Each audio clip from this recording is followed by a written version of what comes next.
সুপ্রিয় বাউফলবাসী, আসসালামু আলাইকুম। হিন্দু সহ অন্যান্য সকল ধর্মের ভাই বোনদেরকে জানাই শুভেচ্ছা ও অভিনন্দন। বাংলাদেশ জিন্দাবাদ, শহীদ জিয়া অমর হোক, খালেদা জিয়া জিন্দাবাদ। জনাব মোহাম্মদ মনির হোসেন বাউফলবাসী একটি স্বপ্ন এবং একটি অনুপ্রেরণা, যে মানুষটিকে ঘিরে বাউফলের সর্বস্তরের প্রতিটি মানুষ নতুন করে বাঁচতে শেখার স্বপ্ন বুনছে। চলুন প্রথিতযশা এই মানুষটির বেড়ে ওঠা বর্ণাঢ্য শিক্ষা জীবন এবং রাজনৈতিক পরিচয় সম্পর্কে জেনে নিই।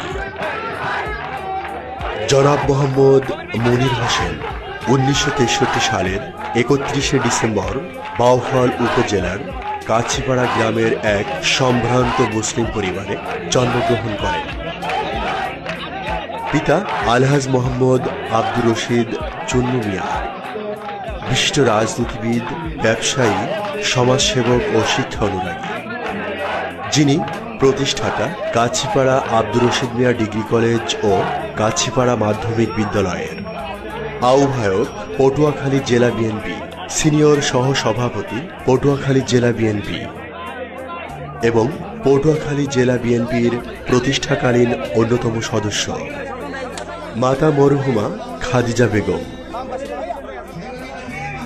জনাব মোহাম্মদ মনির হোসেন 1979 সালে পটুয়াখালী সরকারি জুবলি উচ্চ বিদ্যালয় পটুয়াখালী থেকে SSC পাশ করেন।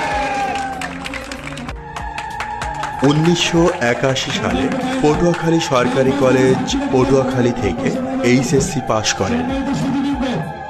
1985 সালে সমাজ বিজ্ঞানে ঢাকা বিশ্ববিদ্যালয় থেকে সম্মান ডিগ্রি অর্জন করেন। 1986 সালে একই বিশ্ববিদ্যালয় থেকে সমাজ বিজ্ঞানে MSS ডিগ্রি অর্জন করেন এবং 1990 সালে ঢাকা বিশ্ববিদ্যালয় থেকে পুষ্টিবিজ্ঞানে MSc ডিগ্রি লাভ করেন। জনাব মোহাম্মদ মনির হোসেন ছোটবেলা থেকে বুঝতে শেখা অবধি বাবা আলহাজ মোহাম্মদ আব্দুর রশিদ চুন্নু মিয়া এবং শহীদ প্রেসিডেন্ট জিয়াউর রহমানের আদর্শে বেড়ে ওঠেন।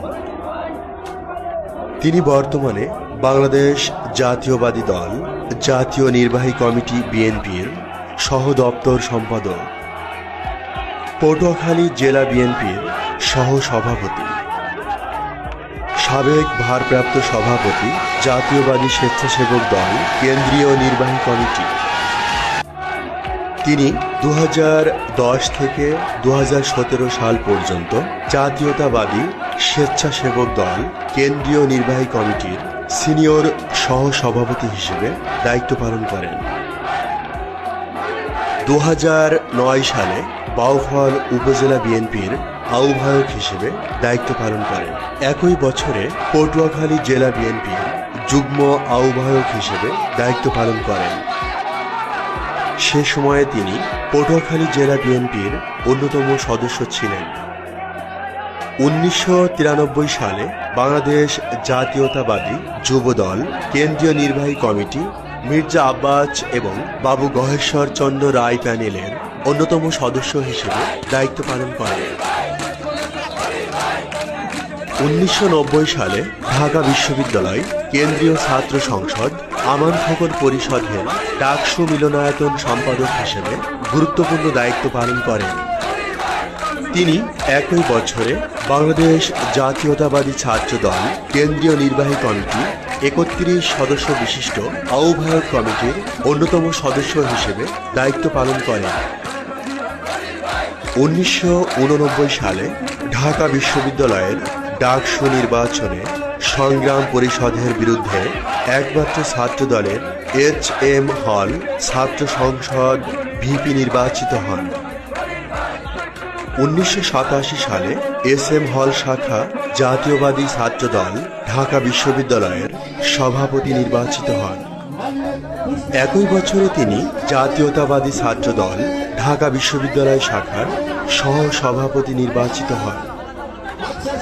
1986 সালে তিনি এস.এম. হল শাখা জাতীয়তাবাদী ছাত্র দল ঢাকা বিশ্ববিদ্যালয়ের সাধারণ সম্পাদক হিসেবে দায়িত্ব পালন করেন। একই বছরে তিনি বাংলাদেশ জাতীয়তাবাদী ছাত্র দল কেন্দ্রীয় নির্বাহী কমিটি জালাল বাবলু এর অন্যতম সদস্য ছিলেন।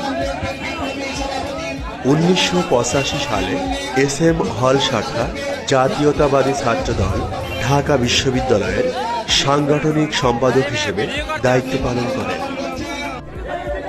এবং 1983 সালে এস.এম. হল শাখা জাতীয়তাবাদী ছাত্র দল ঢাকা বিশ্ববিদ্যালয়ের প্রচার সম্পাদক হিসেবে সুনামের সাথে দায়িত্ব পালন করেন।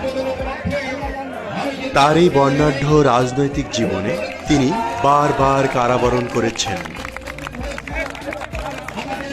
এতক্ষণ আপনারা শুনলেন পটুয়াখালী 2 আসন বাউফলের সর্বস্তরের জনগণের মুক্তির কাণ্ডারি জনাব মোহাম্মদ মনির হোসেনের ছোটবেলার বেড়ে ওঠা বর্ণাঢ্য শিক্ষা জীবন এবং রাজনৈতিক জীবন সম্পর্কে। জনাব মোহাম্মদ মনির হোসেনকে সমর্থন দিন, বিএনপিতে যোগ দিন, ধানের শীষে ভোট দিন। ধন্যবাদ। প্রচারে বাউফলের সর্বস্তরের জনগণ। ডন ডন ডন বাদশা, যাদের হাটে তারা বলে বাদশা, আর যাদের ফাটে তারা বলে ডন বাদশা।